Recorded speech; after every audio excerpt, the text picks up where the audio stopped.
Salam, selamat pagi, saudara yang dikasih Tuhan. Mari sebelum kita merenungkan firman Tuhan pada pagi ini, kita datang kembali kepada Tuhan di dalam doa. Mari kita berdoa. Tuhan Allah Bapa kami yang di surga, pada pagi ini kami menghampiri tatamu. Kami bersyukur untuk kebaikan-Mu, kalau kami boleh Engkau berikan waktu pada pagi ini untuk merenungkan firman-Mu. Ya Allah, kiranya Engkau menolong kami, Roh yang kudus berkarya di dalam hati kami, agar kami dapat mengerti apa yang hendak kami renungkan pada pagi ini. Kami siap ya Allah untuk mendengarkan firman-Mu dan merenungkannya. Ampuni salah dosa kami, agar hidup kami layak untuk mendengarkan firman-Mu pada pagi ini. Di dalam Putra-Mu yang tunggal Tuhan kami Yesus Kristus, kami berdoa.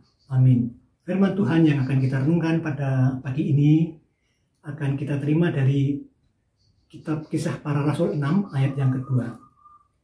Kisah Para Rasul 6 ayat yang kedua, yang demikian firman Tuhan. Berhubung dengan itu, ke-12 rasul itu memanggil semua murid berkumpul dan berkata, "Kami tidak merasa puas karena kami melalaikan firman Allah untuk melayani meja." Saudara yang dikasihi Tuhan Yesus Kristus, akan kami beri tema renungan pada pagi ini, yaitu hadirnya sebuah kepuasan. Saudara, setiap orang membutuhkan kepuasan dalam hidup.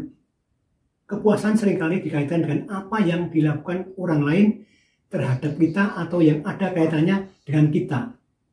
"Wah, saya puas dengan pekerjaanmu." Demikian kata Tuhan kepada pembantunya.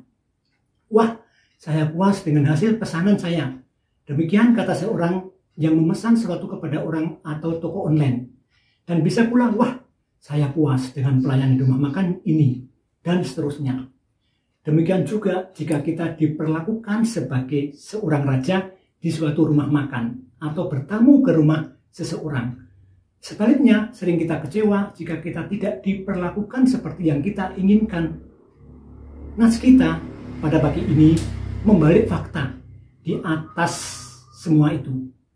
Para rasul di awal pekabaran Injilnya merasa tidak puas, bukan karena apa yang tidak dilakukan orang lain terhadap mereka, melainkan mereka merasa tidak puas karena sesuatu yang baik yang tidak atau belum mereka lakukan terhadap sesama dan orang lain. Setiap orang membutuhkan kepuasan di dalam hidup ini. Kepuasan seringkali dikaitkan dengan apa yang dilakukan orang lain terhadap kita atau yang ada kaitannya dengan kita. "Wah, saya puas dengan pekerjaanmu." Demikian kata Tuhan kepada pembantunya. "Wah, saya puas dengan hasil pesanan saya." Demikian kata seorang yang memesan sesuatu kepada seorang di toko online. Dan bisa pula, "Wah, saya puas untuk semua yang terlayani kepada saya." Kesadaran semacam ini hanya muncul dari keyakinan bahwa Allah telah memberikan yang terbaik kepada mereka. Maka mereka senantiasa mendorong untuk melakukan yang terbaik bagi sesama, terutama yang membutuhkan, dan bukan sebaliknya menuntut pihak lain untuk memuaskan diri mereka.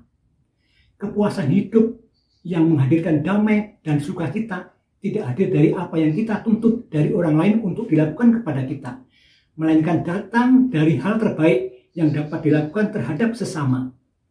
Kepuasan hidup yang berasal dari apa yang kita tuntut dari apa yang dilakukan orang lain terhadap kita akan selalu berakhir dengan kekecewaan, sebab kenyataannya tidak ada orang yang begitu sempurna untuk memenuhi keinginan kita.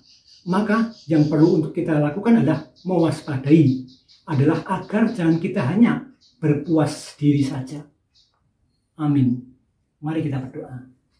Terima kasih Tuhan, kami diajarkan bagaimana kami belum menyatakan kebaikan terhadap kebaikan Allah kepada sama kami, sehingga kami merasa belum puas untuk melakukannya itu. Kadang kami merasa ada hal yang mengganjal. Oleh sebab itu Tuhan, biarlah kami untuk dapat berani menyampaikan kebaikan-kebaikan kepada sama kami, agar hidup kami dipuaskan oleh kebaikan dari Tuhan sendiri. Kami berterima kasih, kepuasan yang kami terima adalah asalnya dari Tuhan, untuk tidak kami miliki sendiri, namun kepuasan itu akan kami sampaikan melalui kepedulian kami kepada sama kami. Bapa, biarlah firman-Mu yang pagi ini mengajarkan bagaimana kami harus dapat menjadi penginjil ataupun dalam kehidupan lingkungan kami sendiri, untuk menyadarkan semua orang, memuaskan kehidupan mereka dengan kasih-Mu itu. Kiranya Engkau akan menolong kami dengan Roh yang kudus. Ampuni salah dosa kami sepanjang kami merenungkan firman-Mu pada pagi ini. Di dalam putra-Mu yang tunggal Tuhan kami Yesus Kristus, kami berdoa. Amin. Demikian yang dapat kami sampaikan. Terima kasih, selamat pagi, selamat berkarya. Tuhan memberkati kita semua. Amin.